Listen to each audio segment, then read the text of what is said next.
ঘুমাইতে পারিলে বাঁচি। আমার জাগ্রত চৈতন্য এত বড় সর্বনাশ অন্ধকারের নিবিড় আলিঙ্গন সহিতে পারে না। এ কেবল মৃত্যুরই সহে। জানি না কতক্ষণ পরে সেটা বোধ করি ঠিক ঘুম নয়, অসাড়তার একটা পাতলা চাদর আমার চেতনার উপর ঢাকা পড়িল।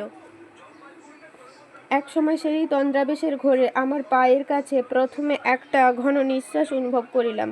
ভয়ে আমার শরীর হিম হইয়া গেল। সেই আদিম জন্তুটা তারপরে কিসে আমার পা জড়াইয়া ধরিল। প্রথমে ভাবিলাম কোনো একটা বুনো জন্তু, কিন্তু তাদের গায়ে তো রোঁয়া আছে, এর রোঁয়া নাই। আমার সমস্ত শরীর যেন কুঞ্চিত হইয়া উঠিল। মনে হইল একটা সাপের মতো জন্তু, তাহাকে চিনি না। তার কি রকম মুন্ডু, কি রকম গা, কি রকম লেজ কিছুই জানা নেই। তার গ্রাস করিবার প্রণালীটা কি ভাবিয়া পাইলাম না।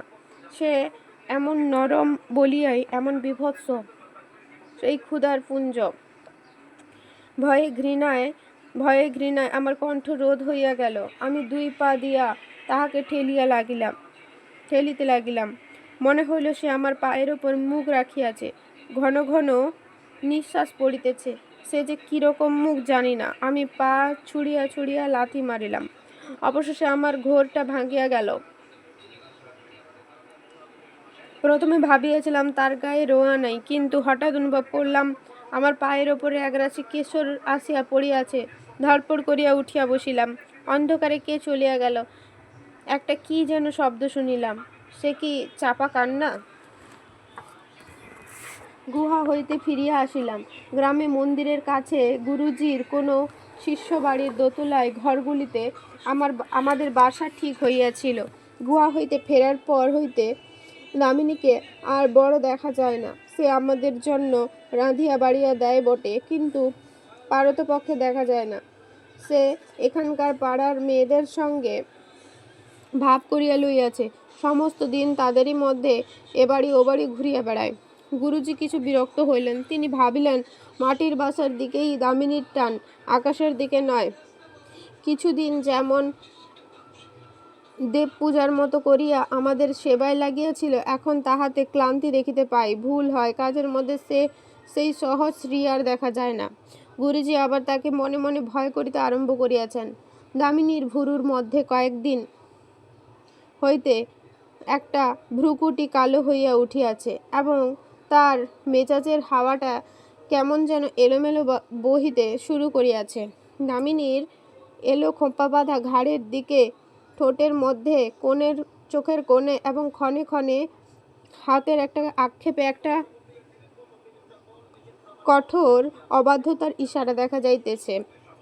আবার গুরুজি গানে কীর্তনে বেশি করিয়া মন দিলেন। ভাবিলেন মিষ্ট গন্ধে উড়ো ভ্রমরটা আপনি ফিরিয়া আসিয়া মধুকোষের ওপর স্থির হইয়া বসিবে। হেমন্তের ছোট ছোট দিনগুলি গানের মদে ফেনাইয়া যেন উপচিয়া পড়িল। কিন্তু কই, দামিনী তো ধরা দেয় না। গুরুজি ইহা লক্ষ্য করিয়া একদিন হাসিয়া বলিলেন, ভগবান শিকার করিতে বাহির হইয়াছেন। হরিণী পালাইয়া সেই শিকারের রস আরও জমাইয়া তুলিতেছে, কিন্তু মরিতেই হইবে। প্রথমে দামিনীর সঙ্গে যখন আমাদের পরিচয়, তখন সে ভক্তমণ্ডলীর মাঝে প্রত্যক্ষ ছিল না, কিন্তু সেটা আমরা খেয়াল করি নাই। এখন সে যে নাই, সেইটা আমাদের পক্ষে প্রত্যক্ষ হইয়া উঠিল। তাকে না দেখিতে পাওয়াটাই ঝড়ো হাওয়ার মতো আমাদিগকে এদিক ওদিক হইতে ঠেলা দিতে লাগিল। গুরুজি তার অনুপস্থিতিটাকে অহংকার বলিয়া ধরিয়া লইয়াছেন, সুতরাং সেটা তার অহংকারের কেবলই ঘা দিতে থাকিল। আর আমি আমার কথাটা বলিবার প্রয়োজন নাই। একদিন গুরুজি সাহস করিয়া দামিনীকে যথাসম্ভব মৃদু মধুর সুরে বলিলেন, দামিনী, আজ বিকালের দিকে তোমার কি সময় হইবে? তা হইলে? দামিনী কহিল, না। কেন বলো দেখি? পাড়ার নাড়ুকুঠিতে যাইব। নাড়ুকুঠিতে কেন? নন্দীদের বাড়ি বিয়ে। সেখানে কি তোমার নিতান্তই? হ্যাঁ, আমি তাদের কথা দিয়াছি। আর কিছু না বলিয়া দামিনী একটা দমকা হাওয়ার মতো চলিয়া গেল। শচীশ সেখানে বসিয়াছিল। সে তো অবাক। কত মানিগুণী ধনী বিদ্বান তার গুরুর কাছে মাথা নত করিয়াছে, আর এই একটুখানি মেয়ে ওর কিসের এমন অকুণ্ঠিত তেজ? আর একদিন সন্ধ্যার সময় দামিনী বাড়ি ছিল। সেদিন গুরু একটু বিশেষভাবে একটা বড়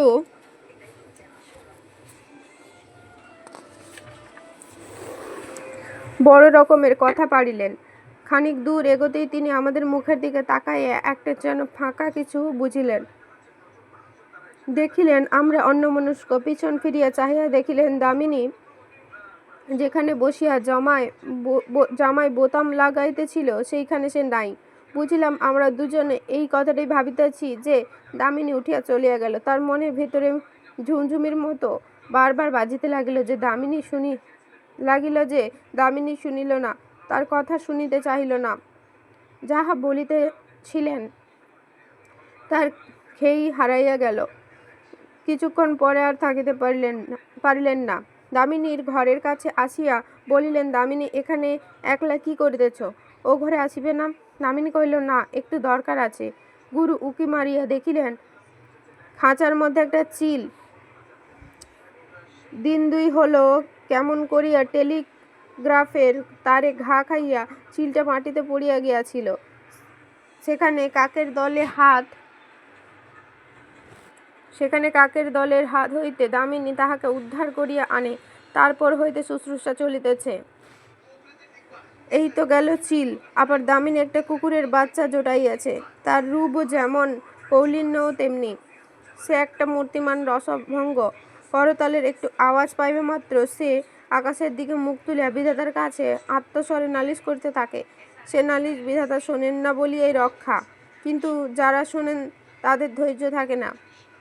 একদিন যখন ছাদের কোণে একটা ভাঙা হাঁড়িতে দামিনী ফুল গাছের চর্চা করিতেছে, এমন সময় শচীশ তাকে গিয়া জিজ্ঞাসা করিল, আজকাল তুমি ওখানে যাওয়া একেবারে ছাড়িয়া দিয়াছ কেন?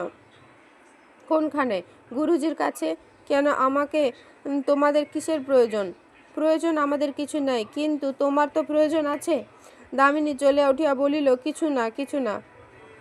শচীশ স্তম্ভিত হইয়া তার মুখের দিকে চাহিয়া রইল। কিছুক্ষণ পরে বলিল, দেখো, তোমার মন অশান্ত হইয়াছে। যদি শান্তি পাইতে চাও তবে তোমরা আমাকে শান্তি দিবে? রাত্রি দিন মনের মধ্যে কেবলই ঢেউ তুলিয়া তুলিয়া পাগল হইয়া আছো। তোমাদের শান্তি কোথায়? জোড়হাত করিয়া তোমাদের রক্ষা করো আমাকে। জোড়হাত করি, তোমরা রক্ষা করো আমাকে। আমি শান্তিতেই ছিলাম, আমি শান্তিতেই থাকিব। শচীশ বলিল, ওপরে ঢেউ দেখিতেছ বটে, কিন্তু ধৈর্য ধরিয়া ভেতরে তলাইতে পারিলে দেখিবে সেখানে সমস্ত শান্ত। দামিনী দুই হাত জড়ো করিয়া বলিল, ওগো, দোহাই তোমাদের, আমাকে আর তলাইতে বলিও না। আমার আশা তোমরা ছাড়িয়া দিলে তবে আমি বাঁচিব।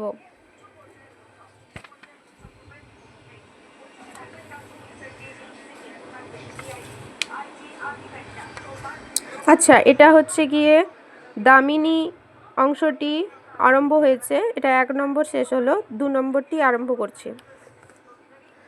নারীর হৃদয়ের রহস্য জানিবার মতো অভিজ্ঞতা আমার হইল না। নিতান্তই ওপর হইতে বাহির হইতে যেটুকু দেখিলাম তাহাতে আমার এই বিশ্বাস জন্মিয়াছে যে যেখানে মেয়েরা দুঃখ পাইবে সেইখানেই তারা হৃদয় দিতে প্রস্তুত। এমন পশুর জন্য তারা আপনার বরণমালা গাঁথে যে লোক সেই মালা কামনার পাকে দলিয়া বিভৎস করিতে পারে। আর তা যদি না হইল তবে এমন কারো দিকে তারা লক্ষ্য করে যার কণ্ঠে তাদের মালা পৌঁছায় না। যে মানুষ ভাবের সূক্ষ্মতায় এমনই মিলাইয়াছে যেন নাই বলিলেই হয়। মেয়েরা স্বয়ংবরা হইবার বেলায় তাদেরই বর্জন করে যারা আমাদের মতো মাঝারি মানুষ, যারা স্থূলে সূক্ষ্মে মিশাইয়া তৈরি। নারীকে যারা নারী বলিয়াই জানে, অর্থাৎ এটুকু জানে যে তারা কাদায় তৈরি খেলার পুতুল নয়, আবার সুরের তৈরি বীণার ঝঙ্কার মাত্রও নয়। মেয়েরা আমাদের ত্যাগ করে, কেননা আমাদের মধ্যে না আছে লুব্ধ লালসার দুর্দান্ত মোহ, না আছে বিভোর ভাবুকতার রঙিন মায়া। আমরা প্রবৃত্তির কঠিন পীড়নে তাদের ভাঙিয়া ফেলিতেও পারি না, আবার ভাবের তাপে গলাইয়া আপন কল্পনার ছাঁচে গড়িয়া তুলিতেও জানি না। তারা যা আমরা তাদের ঠিক তাই বলিয়াই জানি। সেজন্য তারা যদি বা আমাদের পছন্দ করে, ভালোবাসিতে পারে না। আমরাই তাদের সত্যকার আশ্রয়। আমাদের নিষ্ঠার ওপর তারা নির্ভর করিতে পারে। আমাদের এই আত্মোৎসর্গ এতই সহজ যে তার কোনো দাম আছে সে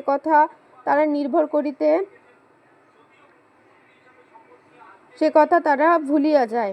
আমরা তাদের কাছে এইটুকু মাত্র বকশিস পাই যে তারা দরকার পড়িলেই নিজের ব্যবহারে আমাদের লাগায় এবং হয়তোবা আমাদের শ্রদ্ধাও করে। কিন্তু যাক, এসব খুব সম্ভব ক্ষোভের কথা। খুব সম্ভব এ সমস্ত সত্য নয়। খুব সম্ভব আমরা যে কিছুই পাই না সেখানেই আমাদের জিত। অন্তত সেই কথা বলিয়া নিজেকে সান্ত্বনা দিয়া থাকি। দামিনী গুরুজির কাছে ঘেঁষে না, তার প্রতি তার একটা রাগ আছে বলিয়া। দামিনী শচীশকে কেবলই এড়াইয়া চলে, তার প্রতি তার মনের ভাব ঠিক উল্টা রকমের বলিয়া। কাছাকাছি আমি একমাত্র মানুষ যাকে লইয়া রাগ বা অনুরাগের কোনো বালাই নেই। সেই জন্য দামিনী আমার কাছে তার সকল সেকালের কথা, একালের কথা, পাড়ায় কবে কি দেখিল, কি হইল, এই সমস্ত সামান্য কথা সুযোগ পাইলেই অনর্গল বকিয়া যায়। আমাদের দোতলার ঘরের সামনে যে খানিকটা ঢাকা ছাদ আছে সেইখানে বসিয়া জাঁতি দিয়া সুপারি কাটিতে কাটিতে দামিনী যাহা তাহা বকে। পৃথিবীর মধ্যে এই অতি সামান্য ঘটনাটা যে আজকাল শচীশের ভাবে ভোলা চোখে এমন করিয়া পড়িবে তাহা আমি মনে করিতে পারিতাম না। ঘটনাটা হয়তো সামান্য না হইতে পারে, কিন্তু আমি জানিতাম শচীশ যে মুল্লুকে বাস করে সেখানে ঘটনা বলিয়া কোনো উপসর্গ নাই। সেখানে লাদিনী ও সন্ধিনী ও যোগমায়া যাহা ঘটাইতেছে সে একটা নিত্যলীলা, সুতরাং তাহা ঐতিহাসিক নহে। সেখানকার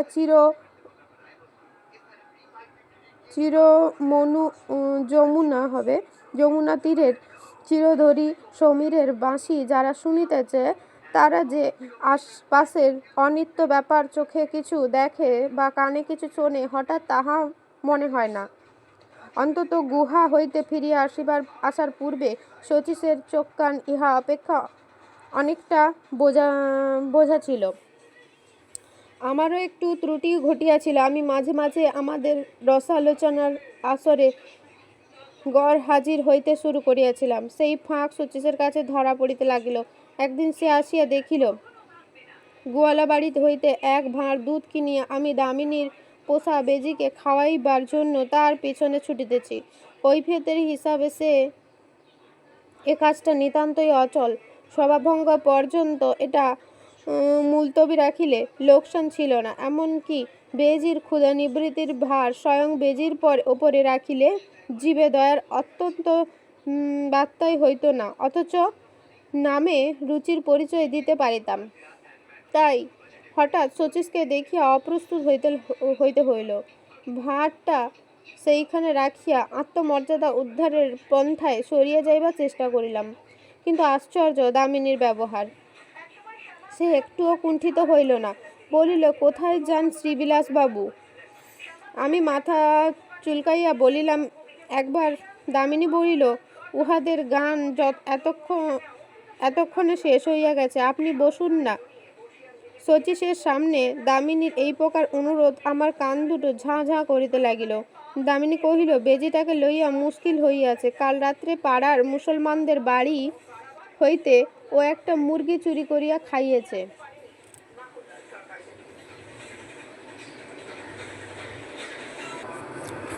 উহাকে ছাড়া রাখিলে চলিবে না।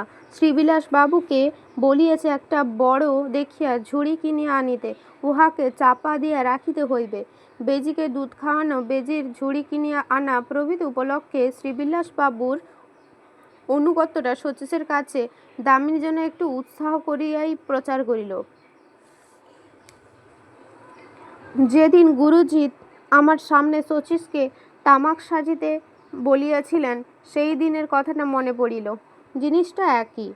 শচীশ কোনো কথা না বলিয়া কিছু দ্রুত চলিয়া গেল।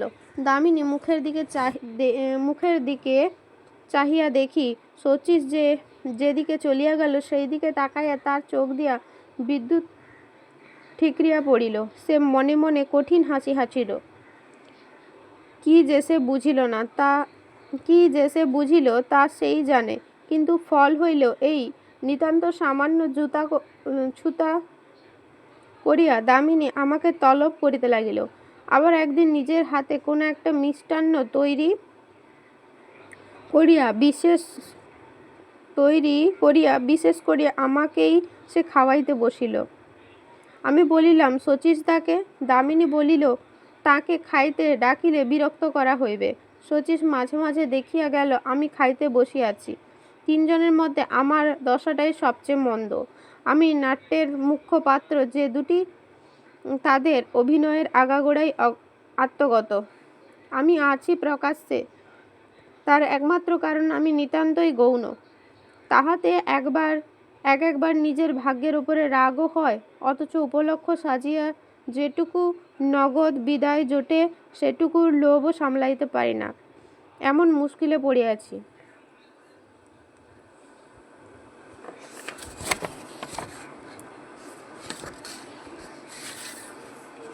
3 নম্বর। কিছুদিন শচীশ পূর্বের চেয়ে আরও অনেক বেশি জোরের সঙ্গে করতাল বাজাইয়া নাচিয়া নাচিয়া কীর্তন করিয়া বেড়াইল। তারপরে একদিন সে আসিয়া আমাকে বলিল, দামিনীকে আমাদের মধ্যে রাখা চলিবে না। আমি বলিলাম, কেন? সে বলিল, প্রকৃতির সংসর্গ আমাদের একেবারে ছাড়িতে হইবে। আমি বলিলাম, তা যদি হয় তবে বুঝিব আমাদের সাধনার মধ্যে মস্ত একটা ভুল আছে। শচীশ আমার মুখের দিকে চোখ মেলিয়া চাহিয়া রইল। আমি বলিলাম, তুমি যাহাকে প্রকৃতিতে বলিতেছ সেটা তো একটা প্রকৃত জিনিস। তুমি তাকে বাদ দিতে গেলেও সংসার হইতে সে তো বাদ পড়ে না। অতএব সে যেন নাই এমনভাবে যদি সাধনা করিয়া থাকো তবে নিজেকে ফাঁকি দেওয়া হইবে। একদিন সে ফাঁকি এমন ধরা পড়িবে তখন পালাইবার পথ পাইবে না। শচীশ কহিল, ন্যায়ের তর্ক রাখো, আমি বলিতেছি কাজের কথা। স্পষ্ট দেখা যাইতেছে মেয়েরা প্রকৃতির চর। প্রকৃতিকে হুকুম তামিল করিবার জন্যই নানা সাজে সাজিয়া তারা মনকে ভোলাইতে চেষ্টা করিতেছে। চৈতন্যকে আবিষ্ট করিতে না পারিলে তারা মনিবের কাজ হাসিল করিতে পারে না। সেই জন্য চৈতন্যকে খোলসা রাখিতে হইলে প্রকৃতির এই সমস্ত দুর্নীতিগুলিকে যেমন করিয়া পারি এড়াইয়া চলা চাই। আমি কি একটা বলিতে যাইতেছিলাম, আমাকে বাধা দিয়া শচীশ বলিল, ভাই বিশ্রী, প্রকৃতির মায়া দেখিতে পাইতেছ না? কেননা সেই মায়ার ফাঁদে আপনাকে জড়াইয়াছে। যে সুন্দর রূপ দেখাইয়া আজ তোমাকে সে ভুলাইয়াছে, প্রয়োজনে দিন ফুরাইয়া গেলেই সেই রূপের মুখ সে খসাইয়া ফেলিবে। যে তৃষ্ণার চশমা এই রূপকে তুমি বিশ্বের সমস্তের চেয়ে বড় করিয়া দেখিতেছ, সময় গেলেই তৃষ্ণাকে শুদ্ধ একেবারে লোপ করিয়া দিবে।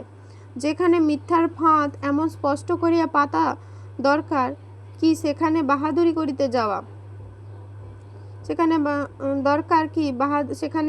করিতে যাওয়া? আমি বলিলাম, তোমার কথা সবই মানিতেছি ভাই, কিন্তু আমি এই বলি প্রকৃতির বিশ্বজোড়া ফাঁদ আমি নিজের হাতে পাতি নাই, এবং সেটাকে সম্পূর্ণ পাশ কাটাইয়া চলি এমন জায়গা আমি জানি না। ইহাকে বেগবুল করা যখন আমাদের হাতে নাই, তখন সাধনা তাহাকেই বলি যাহাতে প্রকৃতিকে মানিয়া প্রকৃতির উপরে উঠিতে পারা যায়। যাই বলো ভাই, আমরা সে রাস্তায় চলিতেছি না, তাই সত্যকে আধখানা ছাঁটিয়া ফেলিবার জন্য এত বেশি ছটফট করিয়া মরি। শচীশ বলিল, তুমি কি রকম সাধনা চালাইতে চাও আর একটু স্পষ্ট করিয়া বলো শুনি। আমি বলিলাম, প্রকৃতির স্রোতের ভেতর দিয়ে আমাদিগকে জীবনতরী বাহিয়া চলিতে হইবে। আমাদের সমস্যা এ নয় যে স্রোতটাকে কি করিয়া বাদ দিব, সমস্যা এই যে তরী কি হইলে ডুবিবে না, চলিবে। সেই জন্যই হালের দরকার। শচীশ বলিল, তোমরা গুরু মান না বলিয়াই জানো না যে গুরুই আমাদের আমাদের সেই হাল। মানো না বলিয়াই জানো না যে গুরুই আমাদের সেই হাল। সাধনাকে নিজের খেয়াল মতো গড়িতে চাও, শেষকালে মরিবে। এই কথা বলিয়া শচীশ গুরুর ঘরে গেল এবং তার পায়ের কাছে বসিয়া পা টিপিতে শুরু করিয়া দিল। সেই দিন শচীশ গুরুর জন্য তামাক সাজিয়া দিয়া তার কাছে প্রকৃতির নামে নালিশ শুরু করিল। একদিনের তামাকে কতটা শেষ হইল না। অনেক দিন ধরিয়া গুরু অনেক চিন্তা করিলেন। দামিনীকে লইয়া তিনি বিস্তর ভুগিয়াছেন। এখন দেখিতেছেন এই একটি মাত্র মেয়ে তার ভক্তদের একটানা ভক্তি স্রোতের মাঝখানে বেশ একটা ঘূর্ণির সৃষ্টি করিয়া তুলিয়াছে। কিন্তু শিবতোষ বাড়িঘর সম্পত্তি সমেত দামিনীকে তার হাতে এমন করিয়া সঁপিয়া গেছে, তাকে কোথায় সরাইবেন তা ভাবিয়া পাওয়া কঠিন। তার চেয়ে কঠিন এই যে গুরু দামিনীকে ভয় করেন। এদিকে শচীশ উৎসাহের মাত্রা দ্বিগুণে চৌগুণ চড়াইয়া এবং ঘন ঘন গুরুর পা টিপিয়া তামাক সাজিয়া কিছুতেই একথা ভুলিতে পারিল না যে প্রকৃতি তার সাধনার রাস্তায় দিব্য করিয়া আড্ডা গাড়িয়া বসিয়াছে। একদিন পাড়ায় গোবিন্দজি মন্দিরে একদল নামজাদা বিদেশি কীর্তনওয়ালার কীর্তন চলিতেছিল। পালা শেষ হইতে অনেক রাত হইবে। আমি গোড়ার দিকে ফস করিয়া উঠিয়া আসিলাম। আমি যে নাই তা সে ভিড়ের মধ্যে কারো কাছে ধরা পড়িবে মনে করি নাই। সেদিন সন্ধ্যাবেলায় দামিনী মন খুলিয়া গিয়াছিল। যেসব কথা ইচ্ছা করিলেও বলিয়া ওঠা যায় না, বাঁধিয়া যায়, তাও সেদিন বড় সহজে এবং সুন্দর করিয়া তার মুখ দিয়া বাহির হইল। বলিতে বলিতে সে যেন নিজের মনের অনেক অজানা অন্ধকার কুঠুরি দেখিতে পাইল। সেদিন নিজের সঙ্গে মুখোমুখি করিয়া দাঁড়াইবার একটা সুযোগ দৈবাৎ তার জুটিয়াছিল। এমন সময় কখন যে শচীশ পিছন দিক দিয়া আসিয়া দাঁড়াইল আমরা জানিতেও পাই নাই। তখন দামিনীর চোখ দিয়া জল পড়িতেছে, অথচ কথাটা বিশেষ কিছু নয়, কিন্তু সেদিন তার সকল কথাই একটা চোখের জলের গভীরতার ভেতর দিয়া বাহিয়া আসিতেছিল। শচীশ যখন আসিল তখনও নিশ্চয় কীর্তনের পালা শেষ হইতে অনেক দেরি ছিল। বুঝিলাম ভিতরে এতক্ষণ তাকে কেবলই ঠেলা দিয়াছে। দামিনী শচীশকে হঠাৎ সামনে দেখিয়া তাড়াতাড়ি চোখ মুছিয়া উঠিয়া পাশের ঘরের দিকে চলিল। শচীশ কাপা গলায় কহিল, শোনো দামিনী, একটা কথা আছে। দামিনী আস্তে আস্তে আবার বসিল। আমি চলিয়া যাইবার জন্য উৎসুক করিতেই সে এমন করিয়া আমার মুখের দিকে চাহিল যে আমি আর নড়িতে পারিলাম না। শচীশ কহিল, আমরা যে প্রয়োজনে গুরুজির কাছে আসিয়াছি, তুমি তো সে প্রয়োজনে আসো নাই। দামিনী কহিল, না। শচীশ কহিল, তবে কেন তুমি এই ভক্তদের মধ্যে আছো? দামিনীর দুই চোখ যেন দপ করিয়া জ্বলিল। সে কহিল, কেন আছি? আমি কি সাধ করিয়া আছি? তোমাদের ভক্তরা যে এই ভক্তিহীনাকে ভক্তির গারদে পায়ে বেড়ি দিয়ে রাখিয়াছে, তোমরা কি আমার আর কোনো রাস্তা রাখিয়াছ?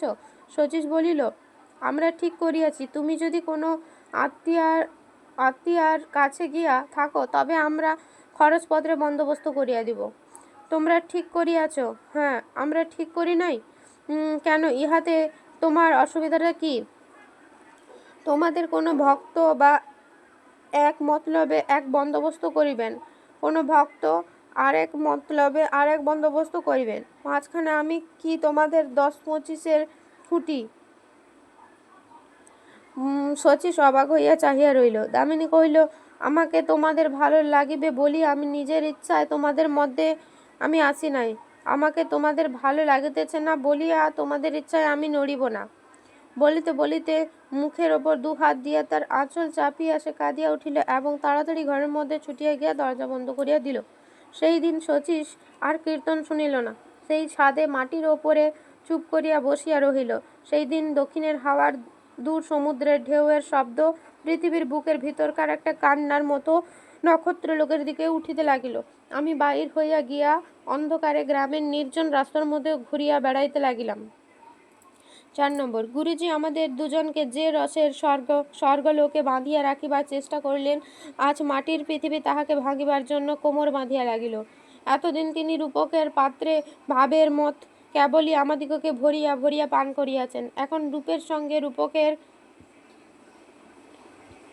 ঠোকাঠুকি হইয়া পাত্রটা মাটির ওপরে কাত হইয়া পড়িবার জো হইয়াছে। অবশ্য আসন্ন বিপদের লক্ষণ তার অগোচর রইল না। শচীশ আজকাল কেমন একরকম হইয়া গেছে, সে ঘুড়ির লক ছিঁড়িয়া গেছে তারই মতো। কখনো হাওয়ায় ভাসিতেছে বটে, কিন্তু পাক খাইয়া পড়িয়া বলিল, আর দেরি নাই। জপে তপে অর্চনায় আলোচনায় বাহিরের দিকে শচীশের কামাই নাই, কিন্তু চোখ দেখিলে বোঝা যায় ভেতরে ভেতরে তার পা টলিতেছে। আর দামিনী আমার সম্বন্ধে কিছু আন্দাজ করিবার রাস্তা রাখে নাই। সে যতই বুঝিল গুরুজি মনে মনে ভয় এবং শচীশ মনে মনে ব্যথা পাইতেছে, ততই সে আমাকে লইয়া আরো বেশি টানাটানি করিতে লাগিল। এমন হইল যে হয়তো আমি শচীশ এবং গুরুজি বসিয়া কথা চলিতেছে। এমন সময় দরজার কাছে আসিয়া দামিনী ডাক দিয়া গেল, শ্রীবিলাস বাবু, একবার আসুন তো। শ্রীবিলাস বাবুকে কি যে তার দরকার তাও বলে না। গুরুজি আমার মুখের দিকে চান। শচীশ আমার মুখের দিকে চায়। আমি উঠি কি না উঠি করিতে করিতে দরজার দিকে তাকাইয়া ধাঁ করিয়া উঠিয়া বাহির হইয়া যায়। আমি চলিয়া গেলেও খানিকক্ষণ কথাটা চালাইবার একটু চেষ্টা চলে, কিন্তু চেষ্টাটা কথাটার চেয়ে বেশি হইয়া ওঠে। তারপরে কথাটা বন্ধ হইয়া যায়। এমনই করিয়া ভারী ভারী একটা ভাঙাচোরা এলোমেলো কাণ্ড হইতে লাগিল। কিছুতেই কিছু আর আট বাঁধিতে চাহিল না। আমরা দুজনে গুরুজির দলের দুই বাহন হইলাম। ঐরাবত এবং উচ্চস্বভাব বলিলেই হয়। কাজেই আমাদের আশা তিনি সহজে ছাড়িতে পারেন নাই। তিনি আসিয়া দামিনীকে বলিলেন, মা দামিনী, এবার কিছু দূর ও দুর্গম জায়গায় যাইব। এখান হইতে তোমাকে ফিরিয়া যাইতে হইবে।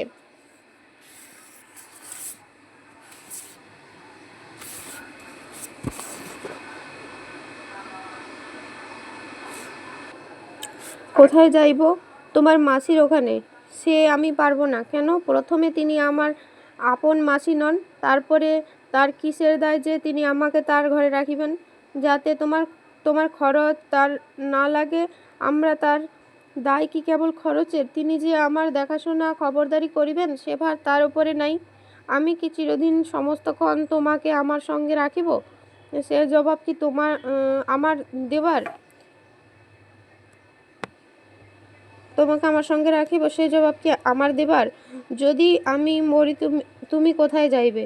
সে কথা ভাবিবার ভার আমার ওপর কেহ নাই। আমি ইহাই খুব করিয়া বুঝিয়াছি। আমার মাসি নাই, বাপ নাই, ভাই নাই, আমার বাড়ি নাই, কড়ি নাই, কিছুই নাই। সেই জন্যই আমার ভার বড় বেশি। সে ভার আপনি সাথ করিয়াই লইয়াছেন, এ আপনি অন্যের ঘাড়ে নামাইতে পারিবেন না। এই বলিয়া দামিনী সেখান হইতে চলিয়া গেল। গুরুজি দীর্ঘ নিঃশ্বাস ছাড়িয়া বলিলেন, মধুসূদন, একদিন আমার প্রতি দামিনীর হুকুম হইল, তার জন্য ভালো বাংলা বই কিছু আনাইয়া দিতে। বলা বাহুল্য, ভালো বই বলিতে দামিনী ভক্তি রত্নাকর বুঝিত না, এবং আমার ওপরে তার কোনো রকম দাবি করিতে কিছুমাত্র বাধিত না। সে একরকম করিয়া বুঝিয়া লইয়াছিল যে দাবি করিয়াই আমার প্রতি সবচেয়ে অনুগ্রহ করা। কোনো কোনো গাছ আছে যাদের ডালপালা ছাঁটিয়া দিলেই থাকে ভালো। দামিনী সম্বন্ধে আমি সেই জাতের মানুষ। আমি যে লেখকের বই আনিয়া দিলাম, সে লোকটা একেবারে নির্জলা আধুনিক। তার লেখায় মনুর চেয়ে মানবের প্রভাব অনেক বেশি প্রবল। বইয়ের প্যাকেটটা গুরুজির হাতে আসিয়া পড়িল। তিনি ভুরু তুলিয়া বলিলেন, কি হে শ্রীবিলাস, এসব বই কিসের জন্য? আমি চুপ করিয়া রহিলাম। গুরুজি দুই চারটি পাতা উল্টাইয়া বলিলেন, এর মধ্যে সাত্ত্বিকতার গন্ধ তো বড় পাই না। লেখকটিকে তিনি মোটেই পছন্দ করেন না। আমি ফস করিয়া বলিয়া ফেলিলাম, একটু যদি মনোযোগ করিয়া দেখেন তো সত্যের গন্ধ পাইবেন। আসল কথা, ভেতরে ভেতরে বিদ্রোহ জমিতেছিল। ভাবের নেশায় অবসাদে আমি একেবারে জর্জরিত।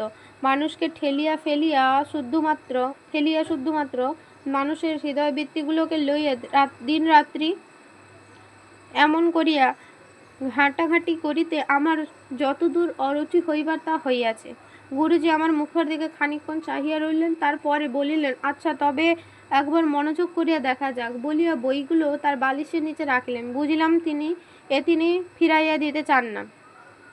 নিশ্চয়ই দামিনী আড়াল হইতে ব্যাপারখানা আভাস পাইয়াছিল। দরজার কাছে আসিয়া সে আমাকে বলিল, আপনাকে যে বইগুলো আনিয়া দিতে বলিয়াছিলাম সে কি এখনো আসে নাই? আমি চুপ করিয়া রহিলাম। গুরুজি বলিলেন, মা, সে বইগুলো তো তোমার পড়িবার যোগ্য নয়। দামিনী কহিল, আপনি বুঝিবেন কি করিয়া? গুরুজি ভ্রু কুঞ্চিত করিয়া বললেন, তুমিই বা বুঝিবে কি করিয়া? আমি পূর্বেই পড়িয়াছি, আপনি বোধ হয় পড়েন নাই। তবে আর প্রয়োজন কি? আপনার কোনো প্রয়োজনে তো কোথাও বাধে না। আমারই কিছুতে বুঝি প্রয়োজন নাই? আমি সন্ন্যাসী, তা তুমি জানো। আমি সন্ন্যাসিনী নই, তা আপনি জানেন। আমার ওই বইগুলো পড়িতে ভালো লাগে, আপনি দিন। গুরুজি বালিশের নিচ হইতে বইগুলি বাহির করে আমার হাতের কাছে ছুঁড়িয়া ফেলিলেন। আমি দামিনীকে দিলাম। ব্যাপারটি যে ঘটিল তার ফল হইল, দামিনী যেসব বই আপনার ঘরে পড়িয়া বসিয়া একলা পড়িত তাহা আমাকে ডাকিয়া পড়াইয়া শুনাইতে বলে।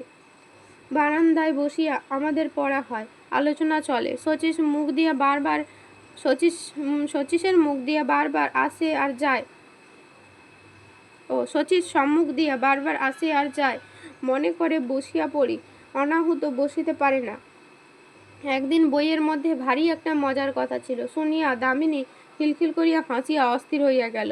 আমরা জানিতাম সেই দিন মন্দিরে মেলা, শচীশ সেইখানে গিয়াছে। হঠাৎ দেখি পিছনের ঘরের দরজা খুলিয়া শচীশ বাহির হইয়া আসিল এবং আমাদের সঙ্গেই বসিয়া গেল। সেই মুহূর্তেই দামিনীর হাসি একেবারে বন্ধ। আমিও হতমত খাইয়া গেলাম। ভাবিলাম শচীশের সঙ্গে যা হয় একটা কিছু কথা বলি, কিন্তু কোনো কথাই ভাবিয়া পাইলাম না। বইয়ের পাতা কেবলই নিঃশব্দে উল্টাইতে লাগিলাম। শচীশ যেমন হঠাৎ আসিয়া বসিয়াছিল তেমনি হঠাৎ উঠিয়া চলিয়া গেল। তারপরে সেদিন আমাদের আর পড়া হইল না। শচীশ বোধ করি বুঝিল না যে দামিনী ও আমার মাঝখানে সে যে আড়ালটা নাই বলিয়াই সে আমাকে ঈর্ষা করিতেছে, সেই আড়ালটা আছে বলে আমি তাকে ঈর্ষা করি। সেই দিন শচীশ গুরুজিকে গিয়া বলিল, প্রভু, কিছুদিনের জন্য একলা সমুদ্রের ধারে বেড়াইয়া আসিতে চাই, সপ্তাহখানিকের মধ্যে ফিরিয়া আসিব। গুরুজি উৎসাহের সঙ্গে বলিলেন, খুব ভালো কথা, তুমি যাও। শচীশ চলিয়া গেল। দামিনী আমাকে আর পড়িতেও ডাকিল না। আমাকে তার অন্য কোনো প্রয়োজনও হইল না। তাকে পাড়ার মেয়েদের সঙ্গে আলাপ করিতে যাইতেও দেখি না। ঘরেই থাকে সে। ঘরের দরজা বন্ধ। কিছুদিন যায়, একদিন গুরুজি দুপুরবেলা ঘুমাইতেছেন। আমি ছাদের বারান্দায় বসিয়া চিঠি লিখিতেছি। এমন সময় শচীশ হঠাৎ আসিয়া আমার দিকে দৃষ্টিপাত না করিয়া দামিনীর বন্ধ দরজায় ঘা মারিয়া বলিল, দামিনী, দামিনী। দামিনী তখন দরজা খুলিয়া বাহির হইল। শচীশের একই চেহারা, প্রচণ্ড ঝড়ের ঝাপটা খাওয়া, ছেঁড়া পাল, ভাঙা মাস্তুল জাহাজের মতো ভাবখানা। চোখ দুটো কেমন তোর, চুল উস্কো খুস্কো, মুখ রোগা, কাপড় ময়লা। শচীশ বলিল, দামিনী, তোমাকে চলিয়া যাইতে বলিয়াছিলাম, আমার ভুল হইয়াছিল, আমাকে মাফ করো। দামিনী হাত জোড়ো করিয়া বলিল, ও কি কথা আপনি বলিতেছেন? না, আমাকে মাফ করো। আমাদেরই সাধনার বুঝিবার জন্য তোমাকে ইচ্ছামতো ছাড়িতে বা রাখিতে পারি, এত বড় অপরাধ কথা আমি কখনো আর মনেও আনিব না। কিন্তু তোমার কাছে আমার একটি অনুরোধ আছে, সে তোমাকে রাখিতেই হইবে। দামিনী তখনই নত হইয়া শচীশের 2 পা ছুঁইয়া বলিল, আমাকে হুকুম করো তুমি। শচীশ বলিল, আমাদের সঙ্গে তুমি যোগ দাও, অমন করিয়া তফাত হইয়া থাকিও না। দামিনী কহিল, তাই যোগ দিব, আমি কোনো অপরাধ করিব না। এই বলিয়া সে আবার নত হইয়া পা ছুঁইয়া শচীশকে প্রণাম করিল এবং আবার বলিল, আমি কোনো অপরাধ করিব না। 5 নম্বর। পাথর আবার গড়িল। দামিনীর যে অসহ্য দীপ্তি ছিল তার আল্লটুকু রহিল না। পূজা অর্চনায় সেবায় মাধুর্যে ফুটিয়া উঠিল। যখন কীর্তনের আসর জমিত, গুরুজি আমাদের লইয়া যখন আলোচনায় বসিতেন, যখন তিনি গীতা বা ভাগবত ব্যাখ্যা করিতেন, দামিনী কখনো একদিনের জন্য অনুপস্থিত থাকিত না। তার সাজসজ্জারও বদল হইয়া গেল। সে আবার সে তার তসরের কাপড়খানি পরিল। দিনের মধ্যে একখানি যখনই তাকে দেখা গেল, মনে হইল সে যেন এইমাত্র স্নান করিয়া আসিয়াছে। গুরুজির সঙ্গে ব্যবহারই তার সকলের চেয়ে কঠিন পরীক্ষা। গুরুজির সঙ্গে ব্যবহারই তার সকলের চেয়ে কঠিন পরীক্ষা। সেখানে সে যখন নত হইত, তখন তার চোখের কোণে আমি একটা রুদ্র তেজের ঝলক দেখিতে পাইতাম। আমি বেশ জানি গুরুজি কোনো হুকুম সে মনের মধ্যে একটুও সইতে পারে না, কিন্তু তার সব কথা সে এতদূর একান্ত করিয়া মানিয়া লইল যে একদিন তিনি তাকে বাংলার সেই বিষম আধুনিক লেখকের দুর্বিষহ রচনার বিরুদ্ধে সাহস করিয়া আপত্তি জানাইতে পারিলেন। পরের দিন দেখিলেন তার দিনের বিশ্রাম করিবার বিছানায় কতগুলো ফুল রহিয়াছে। ফুলগুলি সেই লোকটার বইয়ের ছেঁড়া পাতার উপরে সাজানো। অনেকবার দেখিয়াছি গুরুজি শচীশকে যখন নিজের সেবায় ডাকিতেন, সেইটে দামিনীর কাছে সবচেয়ে অসহ্য ঠেকিত। সে কোনো মতে ঠেলিয়া ঠুলিয়া শচীশের কাজ নিজে করিয়া দেওয়ার চেষ্টা করিত, কিন্তু সবসময় তাহা সম্ভব হইত না। তাই শচীশ যখন গুরুজির কলিকায় ফু দিতে থাকিত, তখন দামিনী প্রাণে মনে মনে জপিত, অপরাধ করিব না। কিন্তু শচীশ যাহা ভাবিয়াছিল তার কিছুই হইল না। আর একবার দামিনী যখন এমনি করিয়া নত হইয়াছিল, তখন শচীশ তার মধ্যে কেবল মাধুর্যকেই দেখিয়াছিল, মধুরকে দেখে নাই। এবারে স্বয়ং দামিনী তার কাছে এমনই সত্য হইয়া উঠিয়াছে যে গানের পদ, তত্ত্বের উপদেশ সমস্তকে ঠেলিয়া সে দেখা দেয়। কিছুতেই তাকে চাপা দেওয়া চলে না। শচীশ তাকে এতই স্পষ্ট দেখিতে পায় যে তার ভাবের ঘোর ভাঙিয়া যায়। এখন সে তাকে কোনো মতেই একটা ভাবরসের রূপক মাত্র বলিয়া মনে করিতে পারে না। এখন দামিনী গানগুলি সাজায় না, গানগুলি দামিনীকে সাজাইয়া তোলে।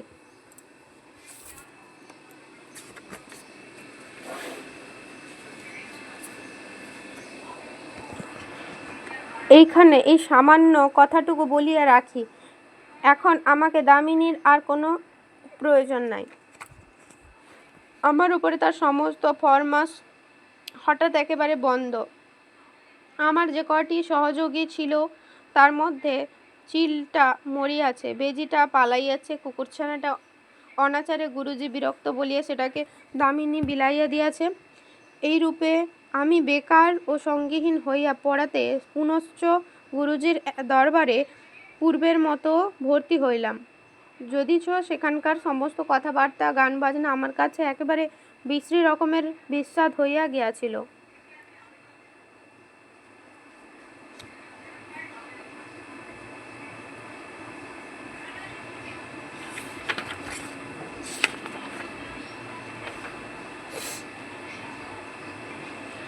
নম্বর, একদিন শচীশ কল্পনার খোলা ভাটিতে পূর্ব পশ্চিমে অতীতে ও বর্তমানে সমস্ত দর্শন ও বিজ্ঞান, রস ও তত্ত্ব একত্র চলাইয়া একটা অপূর্ব আরক বানাইতেছিল। এমন সময় হঠাৎ দামিনী ছুটিয়া আসিয়া বলিল, ওগো,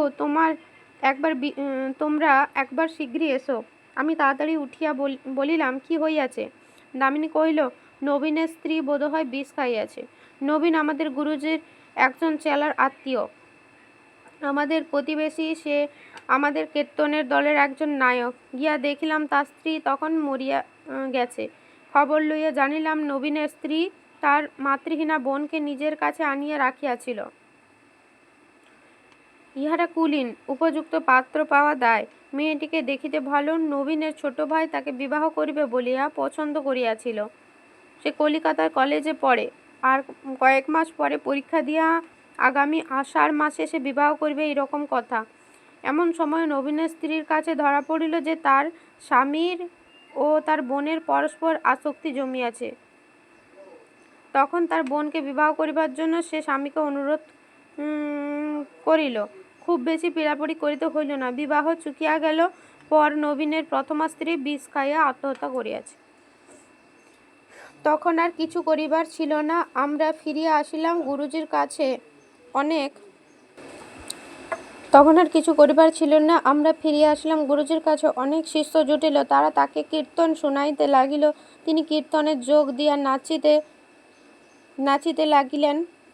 প্রথম রাত্রে তখন চাঁদ উঠিয়াছে। ছাদের যে কোণাটার দিকে একটা চালতা গাছ ঝুঁকিয়া পড়িয়াছে, সেইখানে আলো ছায়ার সঙ্গমে দামিনী চুপ করিয়া বসিয়াছিল। শচীশ তার পেছনের দিকে ঢাকা বারান্দার ওপরে আস্তে আস্তে পায়চারি করিতেছে। আমার ডায়েরি লেখা রোগ ঘরের মধ্যে একলা বসিয়া লিখিতেছি। সেই দিন কোকিলের আর ঘুম ছিল না। দক্ষিণে হাওয়ার গাছের পাতাগুলো যেন কথা বলিয়া উঠিতে চায়, আর তার উপরে চাঁদের আলো ঝিলমিল করিয়া ওঠে। হঠাৎ এক সময় শচীশের কি মনে হইল, সে দামিনীর পেছনে আসিয়া দাঁড়াইল। দামিনী চমকিয়া মাথার কাপড় দিয়া একেবারে উঠিয়া দাঁড়াইয়া চলিয়া যাইবার উপক্রম করিল। শচীশ ডাকিল, দামিনী। দামিনী থমকিয়া দাঁড়াইল, হাত জোড়ে করিয়া কহিল, প্রভু, আমার একটা কথা শোনো। শচীশ চুপ করিয়া তার মুখের দিকে চাইল। দামিনী কহিল, আমাকে বুঝাইয়া দাও, তোমরা দিনরাত যা লইয়া আছো তাহাতে পৃথিবীর কি প্রয়োজন? তোমরা কাকে বাঁচাইতে পারিলে?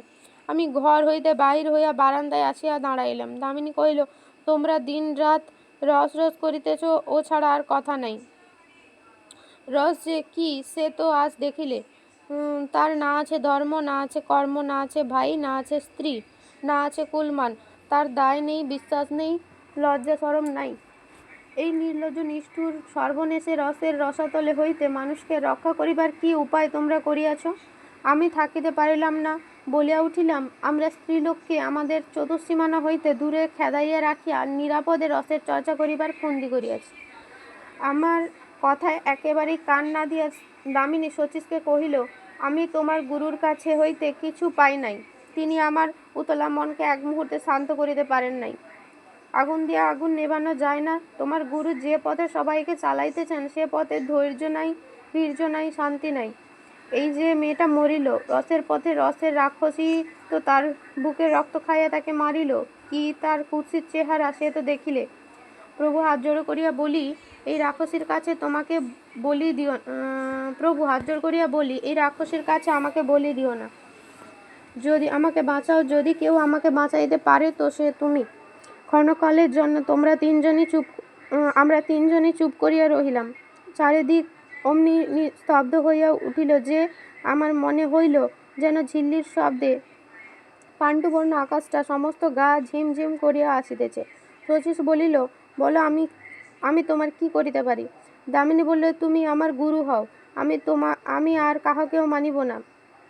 তুমি আমাকে এমন কিছু মন্ত্র দাও যা সমস্তের চেয়ে অনেক ওপরের জিনিস, যাহাতে আমি বাঁচিয়া যাইতে পারি।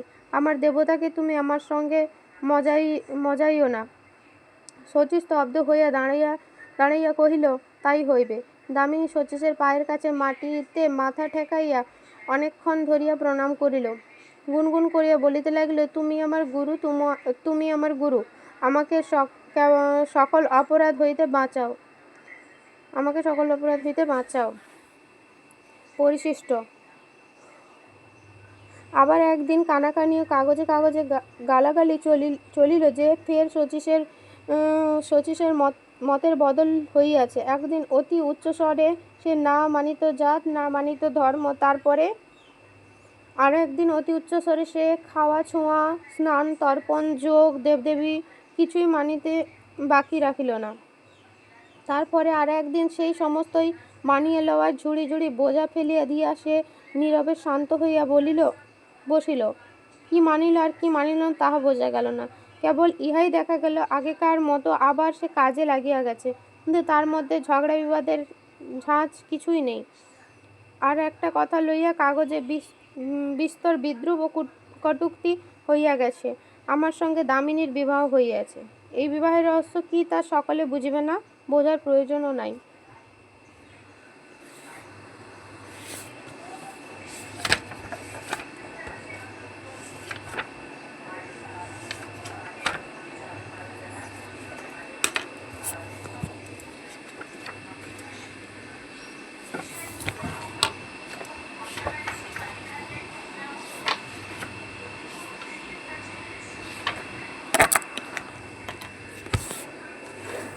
এবার হচ্ছে গিয়ে শেষ অংশ, শ্রীবিলাস।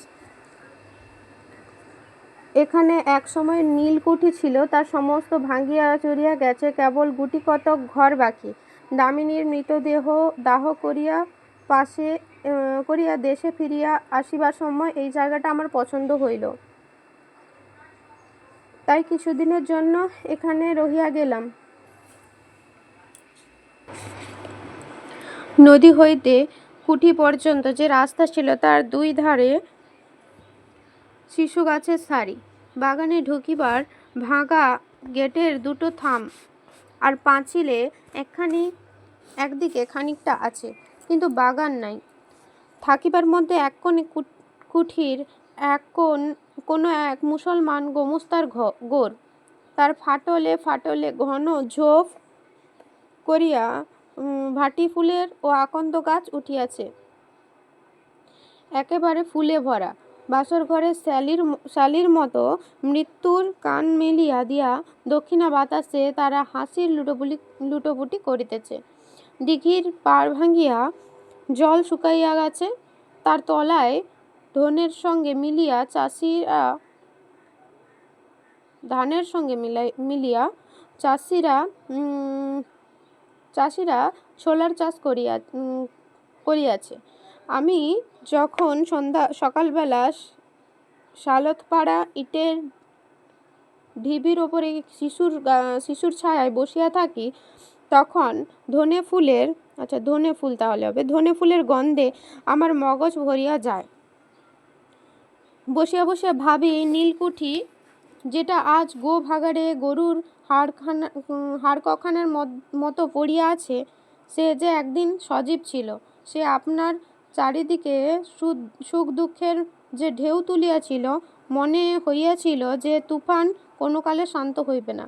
যে প্রচণ্ড সাহেবটা এখানে বসিয়া হাজার হাজার গরিব চাষার রক্তকে নীল করিয়া তুলিয়াছিল, তার কাছে আমি সামান্য বাঙালি ছেলে, কেই বা। কিন্তু পৃথিবী কোমরে আপন সবুজ আঁচলখানি আঁটিয়া বাঁধিয়া অনায়াসে তাকে শুদ্ধ তার নীলকুঠি শুদ্ধ সমস্ত বেশ করিয়া মাটি দিয়া নিছিয়া পুছিয়া নিকাইয়া দিয়াছে। যা একটু আধটু সাবেক দাগ দেখা যায়, আরও এক পোঁচ লেপ পড়িলেই একেবারে সাব হইয়া যাইবে।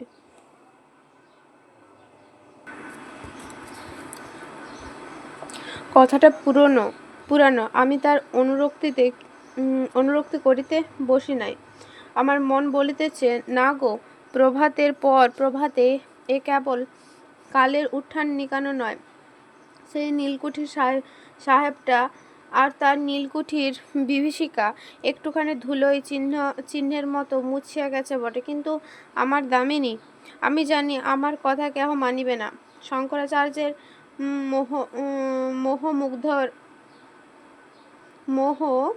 মোহমুগ্ধগর কাহাকেও রেহাই করে না। মায়াময় মদিম খিলং ইত্যাদি ইত্যাদি। কিন্তু শঙ্করাচার্য ছিলেন সন্ন্যাসী। কা তব কান্তা কাস্তে পুত্র, এসব কথা তিনি বলিয়াছিলেন, কিন্তু তার মানে বুঝেন নাই। আমি সন্ন্যাসী নই, তাই আমি বেশ করিয়া জানি দামিনী পদ্মের পাতায়